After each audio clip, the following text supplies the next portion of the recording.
Hello friends, welcome back to Abhi classes. आज मैं आपके लिए हिंदी पोर्शन से हिंदी साहित्य के प्रमुख कवि, लेखक और उनकी रचना को लेकर आई हूँ, जो कि आपके हर एक एग्जाम में, जैसे Assam TET, CTET, SSC, railway या फिर कोई भी स्टेट लेवल का एग्जाम क्यों ना हो, यदि आपके एग्जाम में हिंदी सिलेबस है तो यहाँ से 100% क्वेश्चन पूछे जाएंगे। और मैं आप लोग को वही रचनाकारों की रचनाओं को बताऊंगी जो कि हर एक कॉम्पिटेटिव एग्जाम में बार बार क्वेश्चंस पूछे गए हैं। तो चलिए देखते हैं आज का हमारा टॉपिक, रचनाकार और उनकी रचना। और हाँ, यदि आप चैनल पर नए हैं तो वीडियो को लाइक और चैनल को सब्सक्राइब जरूर कीजिएगा। तो फर्स्ट देखेंगे जयशंकर प्रसाद की रचनाएं। मैं आप लोग को वही रचना को लेकर आई हूँ जो कि आप लोग के एग्जाम में बार बार पूछे जाते हैं। मैं सिलेक्टेड लेकर आई हूँ क्योंकि ऐसे तो जो रचना है बहुत सारे कवियों के रचना होते हैं।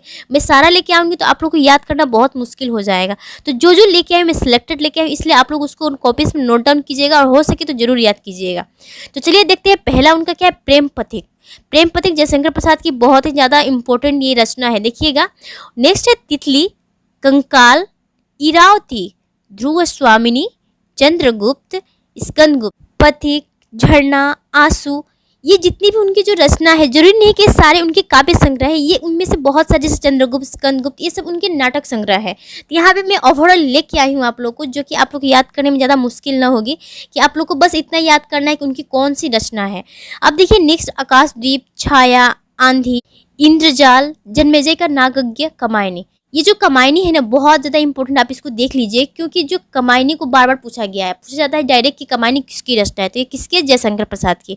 आप लोग को मैं जो कॉमन बताऊंगी, मोस्ट कॉमन भी बता दूंगी, ये ज़्यादातर एग्जाम में पूछे जा चुके हैं। तो चलिए देखते हैं नेक्स्ट हमारा कौन से, मुंशी प्रेमचंद्र की प्रमुख रचना है।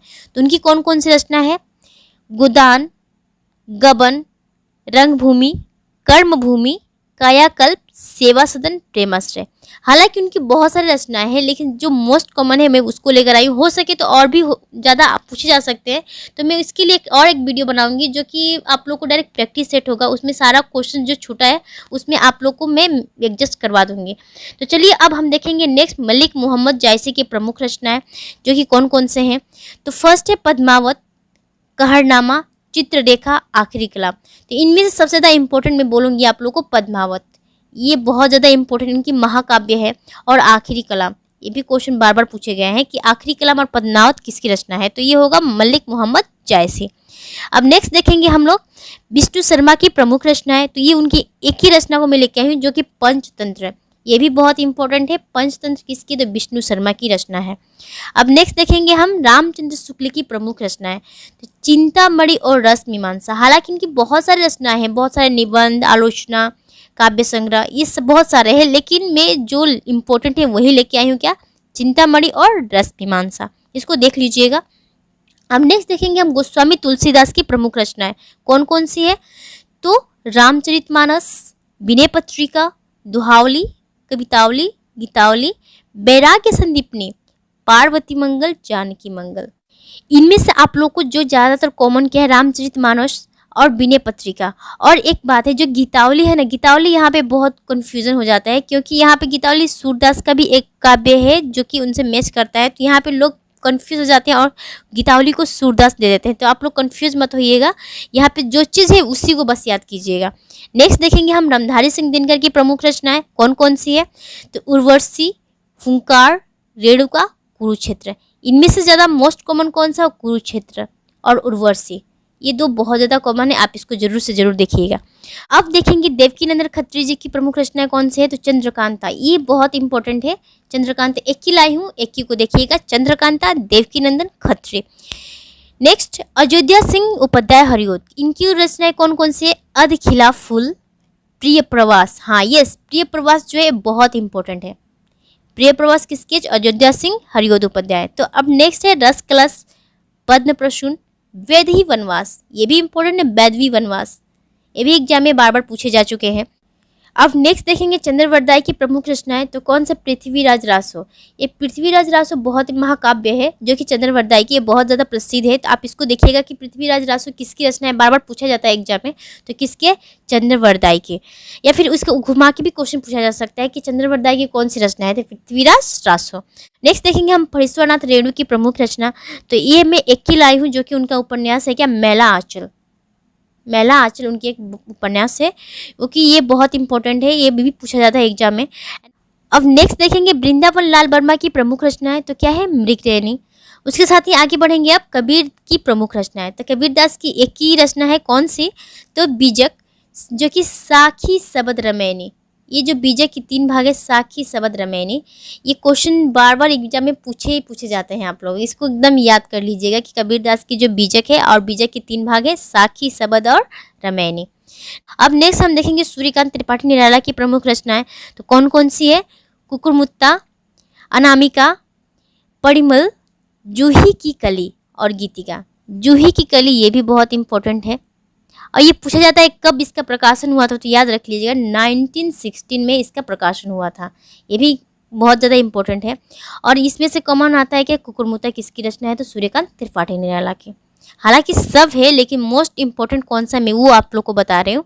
तो नेक्स्ट देखेंगे हम केशवदास की प्रमुख रचनाएं, तो केशवदास की ये ज़्यादातर ये क्वेश्चन नहीं पूछे जाते हैं केशवदास से रिलेटेड, लेकिन फिर भी मैं आप लोग को लेके आई हूँ रसिक प्रिया कवि प्रिया।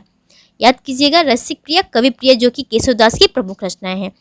अब देखेंगे सुभद्रा कुमारी चौहान जी की प्रमुख रचनाएं, तो कौन सी, झांसी की रानी, मुकुल, त्रिधारा, बिखरे मोती। इनमें से इंपॉर्टेंट कौन सा है देख लीजिएगा, त्रिधारा। त्रिधारा बहुत इंपॉर्टेंट है और झांसी की रानी, ये 2 क्वेश्चन बार बार एग्जाम में पूछे जाते हैं। किसकी है, तो सुभद्रा कुमारी चौहान जी की।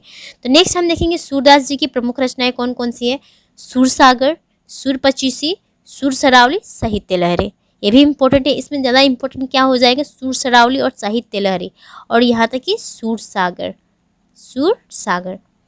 तो देखेंगे हम अब नेक्स्ट सुमित्रानंदन पंत जी की प्रमुख रचनाएं।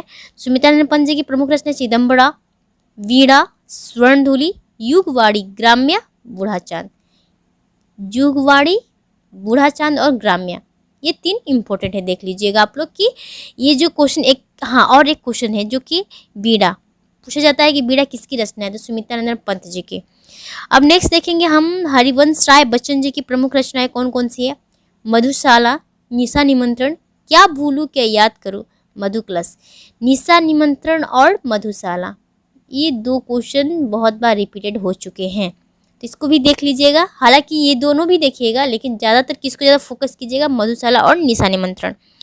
नेक्स्ट मैथिली शरण गुप्त जी की प्रमुख रचनाएं कौन सी है, भारत भारती, साकेत, जयद्रथवत, पंचवटी, यशोधरा। यहाँ से कॉमन ज़्यादातर क्या है, पंचवटी, भारत भारती और साकेत। साकेत तो ज़्यादा ही इंपॉर्टेंट है इनका, ये देख लीजिएगा। अब नेक्स्ट देखेंगे हम महादेवी वर्मा जी की प्रमुख रचनाएं कौन कौन सी है, तो यहाँ देखेंगे निहार, नीरजा, सांध्यगीत, दीपशिखा, यामा, रश्मि। यहाँ से यामा और निहार, नीरजा, ये बहुत इंपॉर्टेंट है। अब नेक्स्ट आते हैं कौन, धर्मवीर भारती जी की प्रमुख रचनाएं कौन कौन सी है, कनुप्रिया, ठंडा लोहा, 7 गीत वर्ष, अंधायुग। अंधायुग और ठंडा लोहा ये इंपॉर्टेंट है। धर्मवीर भारती जी की रचनाओं में ये 2 ज़्यादा इंपॉर्टेंट है। हालांकि सब है, अब मैं बार बार बता रही हूँ आपको कि ये सब है, लेकिन ज़्यादा मोस्ट कॉमन कौन सा आता है एग्जाम में वो मैं आप लोग को बता रही हूँ। अब नेक्स्ट हम देखेंगे क्या चीज़, हजारी प्रसाद द्विवेदी जी की प्रमुख रचनाएं कौन कौन सी होंगी, अशोक के फूल, आलोक पर्व, पुनर्नवा। ये पुनर्नवा भी पूछे जाते हैं, ये ज़्यादातर लोग नहीं जानते हैं इनकी रचना है, लेकिन ये भी पूछे गए हैं बार बार कि पुनर्नवा किसकी रचना है। कल्पलता, कबीर, ये कबीर क्या है, उनकी निबंध है। कुटज, अनामदास का पोथा, बाणभट्ट की आत्मकथा, हिंदी साहित्य की भूमिका। हिंदी साहित्य की भूमिका ये भी देखिएगा, और बाणभट्ट की आत्मकथा, ये 2। नेक्स्ट देखेंगे हरिशंकर प्रसाद की प्रमुख रचनाएं, तो उनकी कौन कौन सी रचना है, तो जैसे उनके दिन, ये एक्चुअली हास्य व्यंग्यात्मक कवि में आते हैं, तो इसलिए उनकी जितनी भी रचनाएं ये ज़्यादातर मतलब व्यंग्यात्मक और या फिर हास्य रचनाएं हैं। तो रानी नागफनी की कहानी, भूत के पाँव पीछे, सदाचार का तावीज़, ये इंपॉर्टेंट है, सदाचार का तावीज़।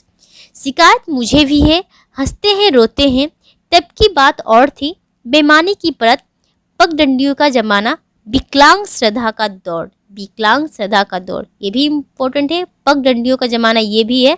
हालांकि ये चीज़ जो है मैं आप लोगों को बता चुकी हूँ, आप लोग इसको देख लीजिएगा और हो सके तो इसको नोट डाउन जरूर कीजिएगा। तो ये रहा आज के रचनाकारों के रचनाओं के नाम, जो कि ज़्यादातर एग्जाम में आप लोग को रिपीटेड क्वेश्चन है, मैं उसी को लेकर आई हूँ। तो नेक्स्ट वीडियो में नेक्स्ट टॉपिक के साथ मिलूंगी, तब तक के लिए थैंक यू।